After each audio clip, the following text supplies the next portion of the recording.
Good morning, students. Dear students, today we shall read the chapter in science, the matter in our surroundings. So, at first, I am taking you to the introduction. Look around, you see so many things living and non living. These things differ a lot in their properties, such as color, shape, size, smell, etc. How are so many different things produced? Before answering this question, we would like to see if these things have anything in common. When we observe these objects closely, we see that in spite of differences in their properties, all these objects have mass, occupy space, and can be felt through one or more of our sense organs. What makes these things to have these common properties? The Greek and Indian philosophers thought that everything around us, including our body, was made up of 5 basic elements, namely earth, fire, water, air, and sky. These 5 elements in Indian philosophy are called Panch Tattva. Science, however, interprets nature in terms of energy and matter. Physical nature of matter. Matter is made up of particles. We are surrounded by matter in the form of various objects. How does matter exist in such a large variety of materials? What constitutes matter? These were the questions in the minds of people and philosophers since ancient times. We perform an activity to see that matter has particular nature. So in activity 1.1, you can see there is a diagram, and in that diagram you can see in A there is a beaker, B there is also beaker, and in C there is also a beaker. And in B and C you can see there is a glass rod.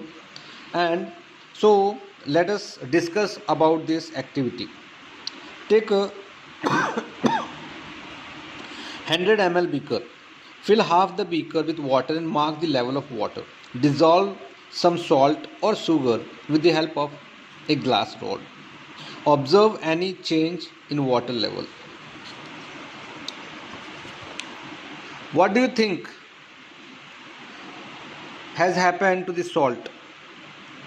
Where does it disappear? Does the level of water change? Observations. During this experiment, the level of water in the beaker remains the same. The drop of the solution tastes sweet and the sugar crystals are not visible in the solution. And now let us go to the conclusion. Matter consists of small particles. There are some vacant spaces called voids in between these particles. When sugar is added into water and get mixed well, then the empty spaces, voids, were occupied by sugar particles. As a result, it dissolves and forms a uniform solution of water with sugar. So my dear students, हमने क्या देखा अभी? I am going to explain you in a very short कि सबसे पहले हमने देखा कि the matter in our surroundings हमें क्या बताना चाह रहा है. तो इंट्रोडक्शन से हमें क्या मालूम चल रहा है? इंट्रोडक्शन से हमें ये मालूम चल रहा है कि जब हम अपने आसपास देखते हैं, भले ही वो जीवित वस्तुएं हैं, भले ही वो नॉन लिविंग थिंग्स हैं, ये जो चीज़ें हैं, ये जो वस्तुएं हैं, ये अलग अलग दिखाई देती हैं हमें. जैसे उदाहरण के तौर पर इनके कलर आपको अलग दिखेंगे, इनके आकार आपको अलग दिखेंगे, इनके शेप अलग दिखेंगे, इनमें से खुशबू भी आपको अलग अलग महसूस होगी यदि आप इसका उत्तर दे तो.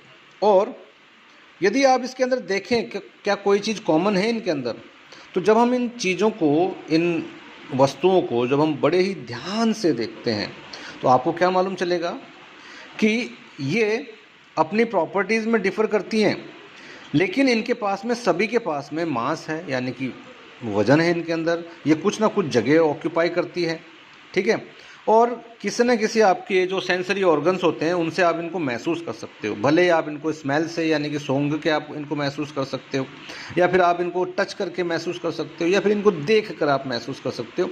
यानी कि हमारी बॉडी के किसी न किसी पार्ट से जो आपका सेंस बताता है, उससे आप इनको पहचान सकते हो. अब बात चलता है कि इनको ऐसी कौन सी चीज़ है जो इनको कॉमन प्रॉपर्टीज़ से दर्शाती है. तो जो ग्रीक और इंडियन फिलोसोफर्स थे, उन्होंने क्या किया, उन्होंने पूरी कोशिश की कि इनके ऊपर उन्होंने बहुत अच्छे से स्टडी की और उनके हिसाब से ये जो हमारे आसपास जो चीज़ें हैं ये 5 चीज़ों से मिलकर बनी हुई है। उनका मानना ये था, जिसको हम बोल सकते हैं अर्थ, यानी कि धरती, आग, पानी, हवा और आसमान। तो ये जो 5 एलिमेंट्स हैं जिससे बोला जाता है कि जो हमारी इंडियन फिलोसफी है, इनको हम 5 तत्व के नाम से पहचानते हैं। अब साइंस जो है ये जाहिर करती है nature in terms of energy and matter. ये जो पांच तत्व है इनको ये दर्शाती है किस रूप में? एनर्जी और मैटर के रूप में। तो सबसे पहले हम बात करेंगे कि कोई मैटर जो होता है उसका फिजिकल नेचर कैसा होता है। फिजिकल यानी कि उसका जो दिखने का जो आकार है, उसका दिखावट कैसा है, उसके ऊपर निर्भर करता है कि उसकी फिजिकल प्रॉपर्टीज़ क्या हैं। तो देखते हैं हम सबसे पहले कि मैटर जो है, जो वस्तु है, जो चीज़ है, ये पार्टिकल से मिलकर बनी हुई है। इसके बारे में हम एक एक्टिविटी करते हैं। इसमें कहा गया है कि हम सभी we are surrounded by matter in the form of various objects. हम जो मैटर है हमारे आसपास उनसे घिरे हुए हैं हम। हमारे आप देख सकते हो आपके अगल बगल में जो भी ऑब्जेक्ट्स हैं उनको आप देख सकते हो, वो किसी न किसी चीज़ के बने हुए हैं। अब ये बोल रहा है कि ये जो मैटर है आपके आसपास ये किस चीज़ से बने हुए हैं और इतने बड़े कैसे हैं ये, और ये अलग अलग मटेरियल कैसे हैं।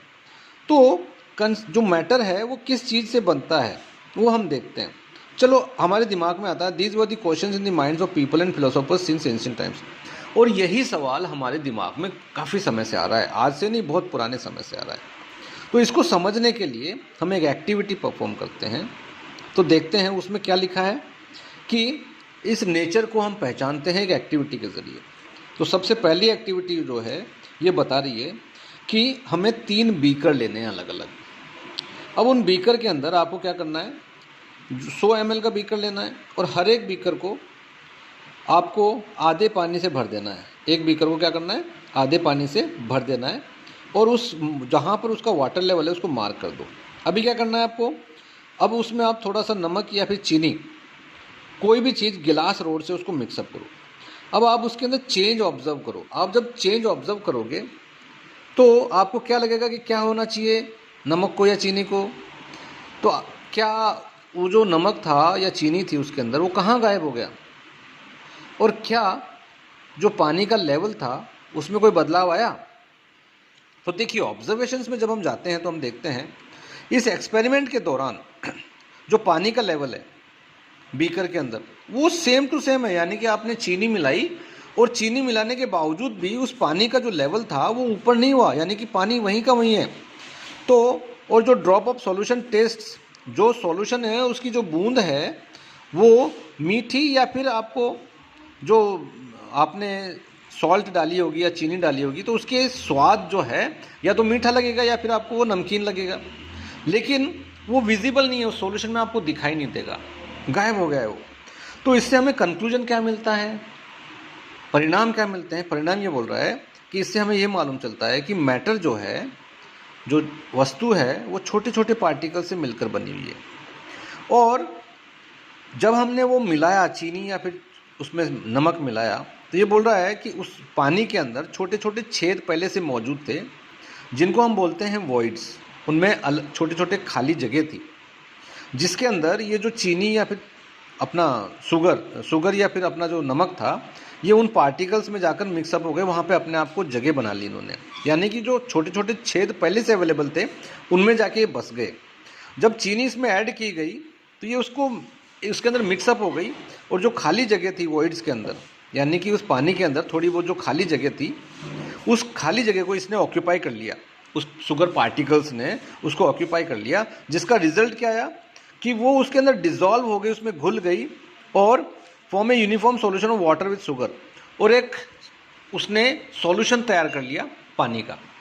तो यहाँ पर हमने एक्टिविटी 1 से क्या सीखा, हमने सीखा कि पानी, कोई भी जो मैटर होता है उसके अंदर थोड़ा सा स्पेस पहले से अवेलेबल होता है और उस स्पेस को ऑक्यूपाई हम करवा सकते हैं। आपके सामने मैंने ये एग्जांपल जाहिर किया। अगली एक्टिविटी जो है हमारी 1.2 ये हम अगले लेक्चर में पढ़ेंगे। Okay dear friends, very nice, thank you.